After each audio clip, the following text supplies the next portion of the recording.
Agus Salim merupakan korban penyiraman air keras pada 1 September 2024 yang dilakukan oleh rekan kerjanya sendiri yang bernama Aji.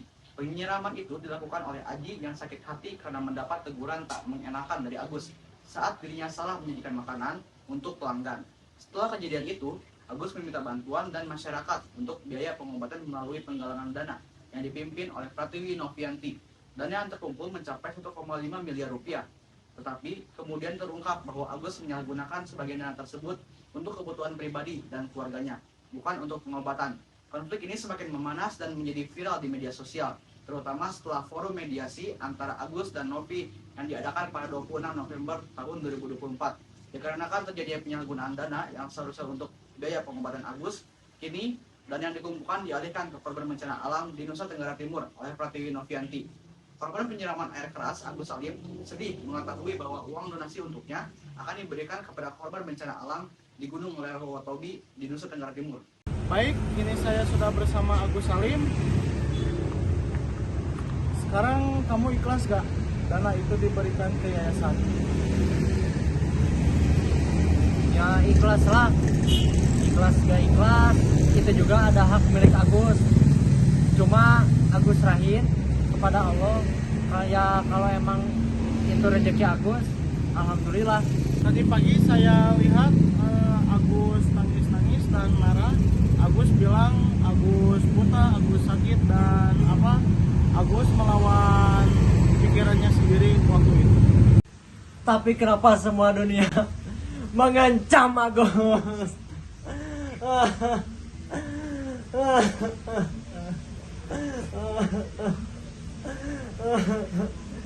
Segitu jahatnya Agus, Ibu. Segitu jahatnya Agus. Agus orang baik, Ibu. Yang Agus pikirkan, udah Agus sakit, ditambah tekanan yang kayak gini, ditambah melihat keluarga Agus juga pada sedih, melihat semua orang juga ikut sedih, melihat Agus. Agus terus terang aja, lebih baik Agus mati daripada Agus kayak gini. Oh iya Agus, semoga masalah ini cepat selesai. Baik, saya Fauzan Rizky Rahadi, pamit undur diri. Terima kasih. Baik, terima kasih Fauzan. Berita tadi menutup perjumpaan kita kali ini. Saya Anikan Hakim, mewakili seluruh kerabat kerja yang bertugas, pamit undur diri dan mengucapkan terima kasih. Wassalamualaikum warahmatullahi wabarakatuh. Sampai jumpa dan selamat berakhir pekan.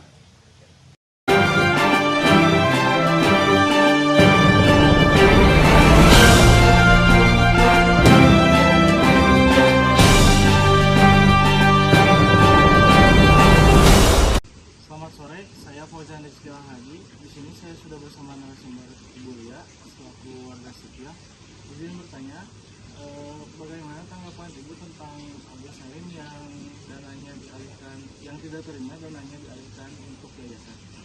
Kalau cerita awal sih kasihan ya, namanya juga orang dapat musibah.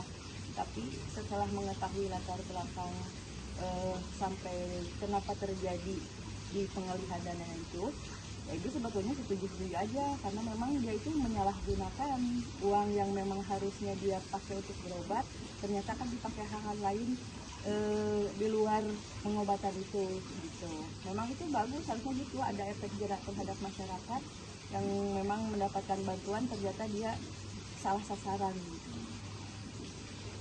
Baik, terima kasih Rizky Rahadi. Ini saya sudah bersama narasumber Ibu Salma selaku dokter. Izin bertanya, bagaimana tanggapan Ibu dokter tentang Agus Salim? Untuk Agus Salim sendiri itu kan sebenarnya kasus dia tuh kan kena air asam ya, yang dimana air asam itu kan sebenarnya banyak. Nah pada kasus Agus Salim ini si pelaku itu pakai air asam yang dia beli dari online ya, yang saya baca.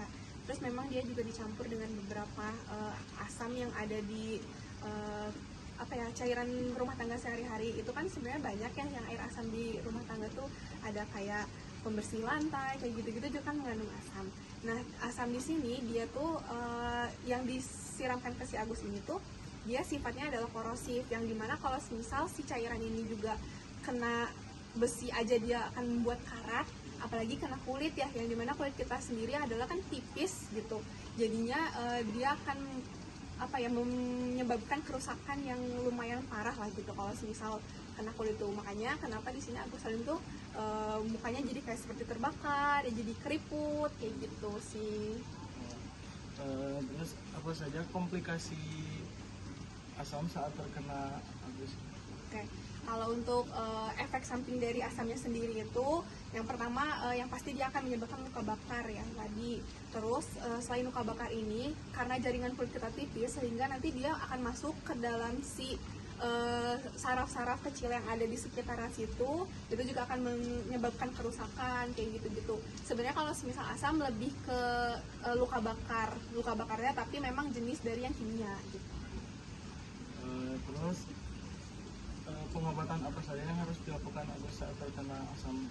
Oke, kalau pengobatan ini sebenarnya bisa dilakukan oleh semua. Jadi kalau semisal nanti kita ketemu sama orang yang kena asam gitu ya, suatu saat atau kalian ketemu di jalan, itu tuh bisa banget penanganan awalnya itu adalah disiram oleh air. Kayak misalnya gini deh, kalau kita kena cairan sabun atau lain sebagainya kan perih tuh, itu kan efek dari asam atau basa juga. Nah itu nanti kita bisa dengan menyiramkan air dengan secara terus menerus. Jadi baiknya sih pakai air hangat, dialirkan secara terus menerus selama kurang lebih 20 menit. Untuk penanganan selanjutnya, kalau memang itu kan kerusakannya bisa tergantung dari tingkat keasamannya sendiri ya. Jadi makin asam si cairannya, dia akan semakin membuat rusak gitu si jaringannya sendiri.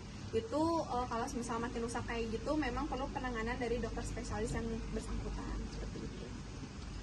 Kan setelah disiram asam itu Agus langsung buta kan ya? Apakah Agus masih bisa sembuh?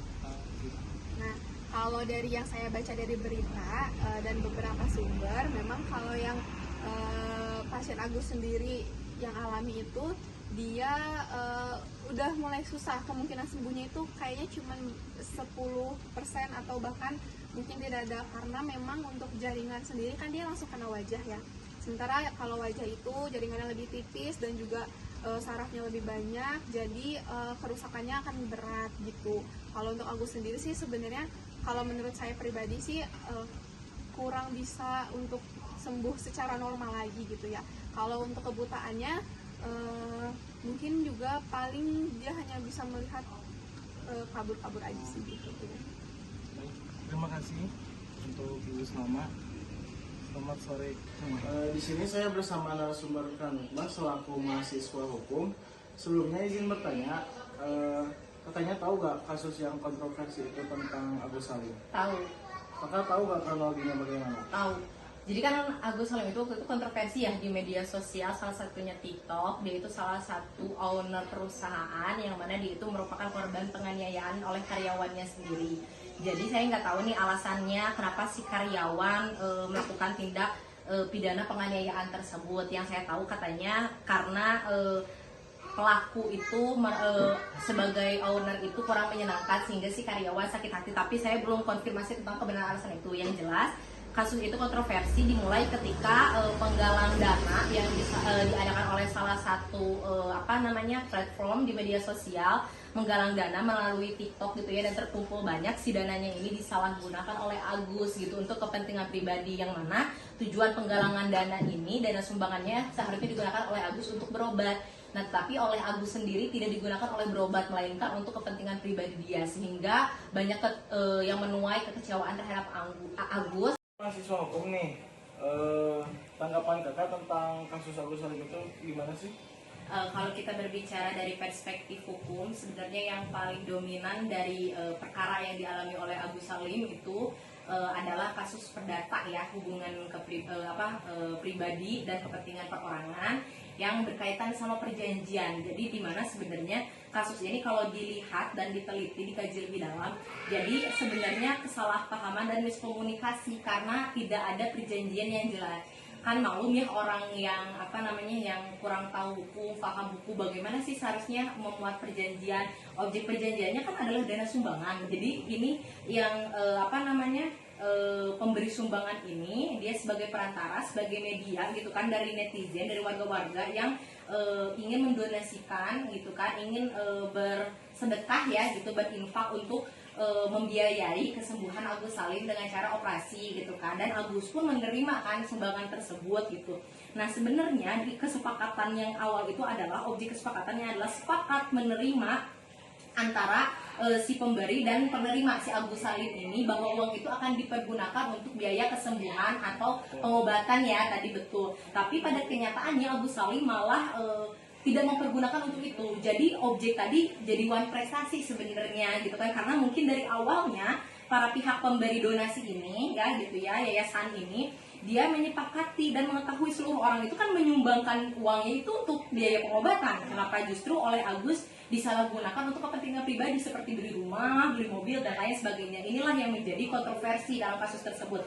Nah, kalau dari hukum bagaimana sih sebenarnya tanggapannya ketika kita melihat dari perjanjian itu sebenarnya sah-sah saja, tetapi perjanjian itu bisa dilakukan oleh lisan dan tulisan.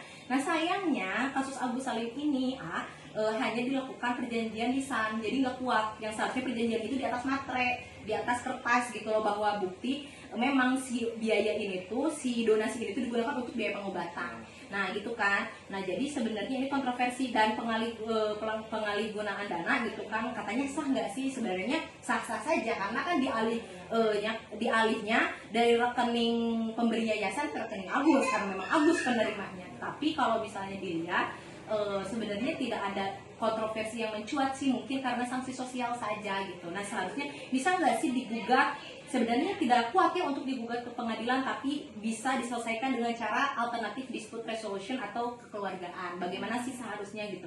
Tapi kan tetap ya dari pemberi yayasannya ingin mencabut kembali uang gitu, sedangkan Agus tidak terima kan.